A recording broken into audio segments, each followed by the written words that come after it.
नमस्कार साथियों, के लाइव न्यूज में आप लोगों का स्वागत है।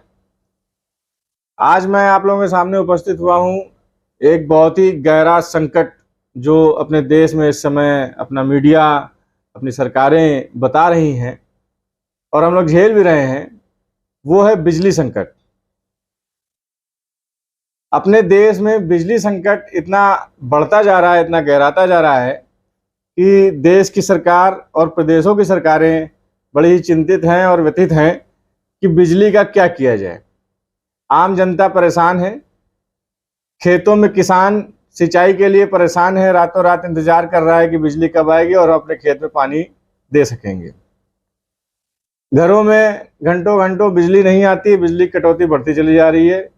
कहीं 5 घंटे कटौती है तो कहीं 10 घंटे कटौती है, कहीं जो बड़े शहर है वहाँ 1 या 2 घंटे कटौती है। जो वीआईपी एरिया है वहाँ पे कटौती नहीं है। जो थोड़े से कम आम लोग रहते हैं वहाँ पे कटौती रेगुलर वे में चल रही है। अब चल रही है बिजली को बचाने के लिए। सरकार कहती है, मीडिया कहता है कि बिजली की बहुत कमी हो रही है। कमी का कारण है परियोजनाएं बंद पड़ी हैं। परियोजनाएं बंद पड़ी हैं कोयला ना मिलने की वजह से। हिंदुस्तान में कोयले की कमी एक बहुत बड़ा प्रश्न खड़ा करती है। प्रश्न इसलिए खड़ा करती है जब अपने देश में लगभग 60% जो पावर जनरेशन का तरीका है वो कोल बेस्ड ही है। थर्मल पावर जो अपने यहाँ है वो 60% कोल बेस्ड है और बिना कोयले के बिजली नहीं बन सकती है। बाकी जो 40% एरियाज हैं उसमें रिन्यूएबल एनर्जी आती है, उसमें सोलर आ गया, गैस आ गया, विंड एनर्जी आ गई, ये सब एनर्जीज भी आती हैं। तो कुल मिला के 100% होता है। और एक डाटा के हिसाब से देखा जाए तो अपने देश में कुल टोटल लगभग 4.25 लाख मेगावाट बिजली का उत्पादन होता है। 4.25 लाख मेगावाट बिजली के उत्पादन में सोलर एनर्जी का कहीं नाम नहीं है। और सोलर एनर्जी मैं आपको बता रहा हूं, इस समय गत 5 वर्षों से 10 वर्षों से सोलर एनर्जी पे देश बहुत तेजी में और एक क्रांति चल रही है सोलर एनर्जी को लेके कि इसमें इंफ्रास्ट्रक्चर कम लगता है, लैंड ज़्यादा लगती है और सोलर से एनर्जी मिलती है और एनर्जी वो पावर स्टेशन में सप्लाई होती है। तो ये रिन्यूएबल एनर्जी के अंतर्गत आता है। बहुत बड़े बड़े प्रोजेक्ट चल रहे हैं पूरे हिंदुस्तान में। 600 मेगावाट के सोलर के प्लांट बन भी रहे हैं। कई जगह गुजरात में बन रहे हैं, उत्तर प्रदेश में बन रहे हैं, कई जगह बन रहे हैं। मगर फिर भी मैंने आपको आंकड़ा बताया, सोलर एनर्जी को हटा के लगभग 4.25 लाख मेगावाट। मेगावाट आप लोग शायद कम समझें, तो 1 मेगावाट में मैं आपको बता दूं 1000 किलोवाट होता है। 1 megawatt is equal to 1000 kilowatt. तो 1000 किलोवाट अगर होता है तो 4.25 लाख मेगावाट के हिसाब से अगर देखा जाए तो लगभग 4 अरब 70 करोड़ किलोवाट के करीब जो है बिजली उत्पन्न होती है।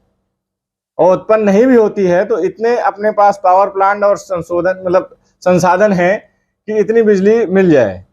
और अपने देश की जनसंख्या अगर देखी जाए 140 करोड़ है। 140 करोड़ से अगर ये जो अरबों का आंकड़ा है इसको आप कन्वर्ट करेंगे तो लगभग पर हेड 3 किलोवाट बिजली आपको मिलती है।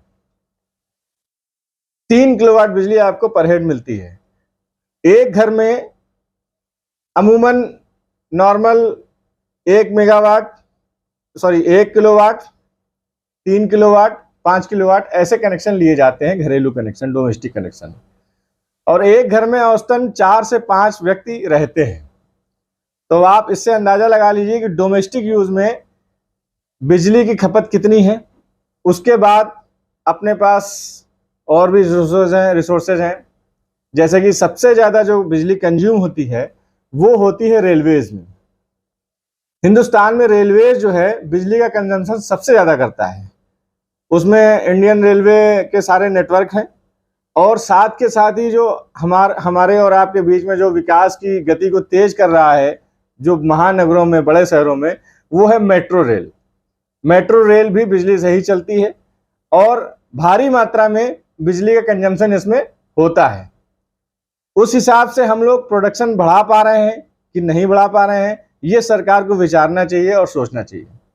गत 8 सालों में भाजपा सरकार ने कितने थर्मल प्लांट को आगे बढ़ाया है और एक्सटेंशन किया है, ये एक सोचने का और विचारने का विषय है, शोध करने का विषय है।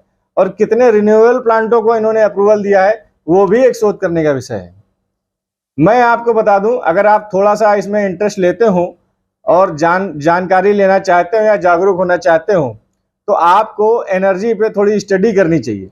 आप गूगल खोलिए, उसमें सारा डाटा आपको, सारी डिटेल आपको मिल जाएगी कि किस प्रदेश में कितनी बिजली बनती है। स्टेट वाइज आपको बिजली की प्रोडक्शन मिल जाएगा, किस प्रदेश में कितनी बिजली बनती है और कितने प्राइवेट सेक्टर के कंपनियां लगी हैं बिजली बनाने में और कितनी गवर्नमेंट सेक्टर की कंपनियां लगी हैं बिजली बनाने में, और कितने हाइडल प्रोजेक्ट हैं और कितने न्यूक्लियर प्रोजेक्ट हैं इंडिया में। तो ये सब मिला के अब मैं आपको बताऊं, न्यूक्लियर प्रोजेक्ट जो है, न्यूक्लियर प्रोजेक्ट में ज्यादा कुछ लगता नहीं है। न्यूक्लियर में लगभग इंडिया में न्यूक्लियर प्लांट 6000 मेगावाट के प्रोडक्शन करता है। जगह जगह न्यूक्लियर प्लांट है, लगभग मेरे ख्याल से 10 से 12 न्यूक्लियर प्लांट होंगे। उत्तर प्रदेश में ही 2 न्यूक्लियर प्लांट है, नरोरा में 2 प्लांट है न्यूक्लियर के। तो ये सब मिला के आज मैं पेपर पढ़ रहा था, उसमें लिखा हुआ था हेडिंग में कि केंद्रीय गृह मंत्री ने बिजली के संकट को लेकर चिंता व्यक्त की और एक हाई लेवल की मीटिंग बुलाई है, उसमें कोई बड़े डिसीजन, बड़े निर्णय लिए जाएंगे। तो देखना यह है कि क्या निर्णय लिए जाते हैं, कैसे निर्णय लिए जाते हैं। इसमें बिजली के बड़े बड़े एमडीज भी मौजूद होंगे, मंत्री भी मौजूद होंगे, और बिजली बनती है जिससे जो लाइफलाइन है वो है कोयला, कोयले के भी मंत्री होंगे, बड़े बड़े एमडी होंगे, बड़े बड़े अधिकारी होंगे, उसमें मंथन करेंगे, चिंतन करेंगे कैसे क्या किया जाए। मैं आपको बता दूं, बहुत से सरकारी प्लांट ऐसे हैं, इसमें एनटीपीसी नंबर 1 है, जिसके 100% प्रोडक्टिविटी नहीं है। मान लीजिए किसी एक प्लांट में अगर कैपेसिटी है 1200 मेगावाट की, तो 1200 मेगावाट पूरा नहीं बना पा रहा है। उसकी अगर 4 यूनिट है 300 मेगावाट की, तो कहिए 2 ही यूनिट चल रही हूँ या 3 यूनिट चल रही हूँ या 1 ही यूनिट चल रही हो। कारण क्या है? कारण लोग बताते हैं हमारे पास कोल नहीं है। कोल डिपार्टमेंट कहता है हम प्रॉपर कोल सप्लाई कर रहे हैं। तो क्या कोल की डिमांड नहीं जाती है कोल डिपार्टमेंट को कि हमको पूरा प्रोडक्शन करना है, फुल प्रोडक्शन करना है? ऐसा क्या कारण है? उस पर चिंतन और मंथन करना भी चाहिए। जो कर रहे हैं वो अच्छी बात कर रहे हैं, केंद्रीय गृह मंत्री अपने जो हैं वो जो चिंतन मंथन कर रहे हैं वो करना चाहिए। और जनता को बिजली के संकट से निजात दिलाने के लिए क्या टेक्निकल इश्यूज आ रहे हैं, क्या टेक्निकल कदम उठाने चाहिए, वो इनको सोचना और विचारना बहुत ही बड़ी चीज है।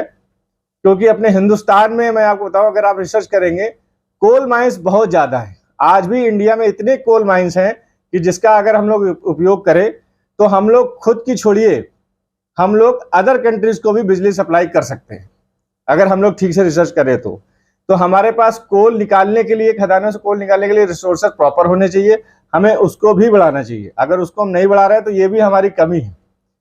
हम अगर घर में हम 4 मेंबर हैं और वो बढ़ के आने वाले दिनों में 10 हो जाते हैं, तो खाने के लिए आटा, गेहूं, चावल, दाल ये सब चाहिए। तो ये सब कहाँ से आएगा, क्या रिसोर्सेज होंगे, इस पे भी सरकार को ध्यान देना चाहिए और विचार करना चाहिए। कुछ राजनीतिक पंडित ये भी कहते हैं कि ये सब प्रोपेगेंडा है और सरकारी जो एनटीपीसी लाइक और भी लिग्नाइट वगैरह जो बड़ी बड़ी कंपनियां हैं, सरकारी संस्थाएं हैं, इनको प्राइवेट हाथों में बेचने का प्लान हो रहा है। तो ये कितना सत्य है, कितना असत्य है, क्या प्लानिंग चल रही है सरकारों की, ये तो समय ही बताएगा, वक्त ही बताएगा। मैं अगले एपिसोड में आपके साथ ऐसे ऐसे लोगों को जोड़ूंगा जो कि बिजली के महारत हासिल है उनको और बिजली का अच्छा एक्सपीरियंस है उनको, और बिजली से रिलेटेड वो बड़े बड़े अधिकारी हैं, पावर प्लांट में जॉब कर रहे हैं। वो आपको बताएंगे बिजली कैसे बनती है, बिजली कंजम्पशन क्या है और कैसे बिजली का उपयोग किया जाता है। कई लोग कहते हैं कि राज्य सरकारें हैं वो फ्री बिजली दे के बहुत ही नुकसान करा रही हैं। तो बात सही भी हो सकती है और गलत भी हो सकती है। गलत इसलिए हो सकती है कि अगर केंद्र राज्य को बिजली दे रहा है तो राज्य से पैसा लेता है, वो फ्री में बिजली नहीं देता है। तो देखना यह है कि राज्य केंद्र को कितना पैसा देता है। जो नेशनल फीडर होता है, जो सेंट्रल फीडर होता है, वो फीड जो आपका सेंट्रल यूनिट है जिसको कहते हैं पावर ग्रिड। पावर ग्रिड पहले सारे बिजली को अपने पास लेता है, उसके बाद वो स्टेट में डिस्ट्रीब्यूट करता है, और वो जितनी बिजली स्टेट को देता है उसका वो पैसा लेता है स्टेट से, और जो स्टेट खुद की बिजली बनाता है वो खुद के डिपार्टमेंट में यूज करता है, वो अलग का इशू है। अब देखना ही है कि आगे क्या डिसीजन आता है और आम जनता को कितनी राहत मिलती है, कैसे राहत मिलती है। बिजली एक बहुत बड़ा मुद्दा है, और आप सभी लोग जानते हैं बिजली, पानी और शिक्षा, चिकित्सा, ये 4-5 मुद्दे ऐसे हैं जो देश को विकास की तरफ लेके जाते हैं और देश को विकास से पीछे भी धकेलते हैं। तो ये 4-5 मुद्दे हैं जिसपे हम लोगों को विशेष ध्यान देना चाहिए। आज के लिए इतना ही। बहुत बहुत धन्यवाद।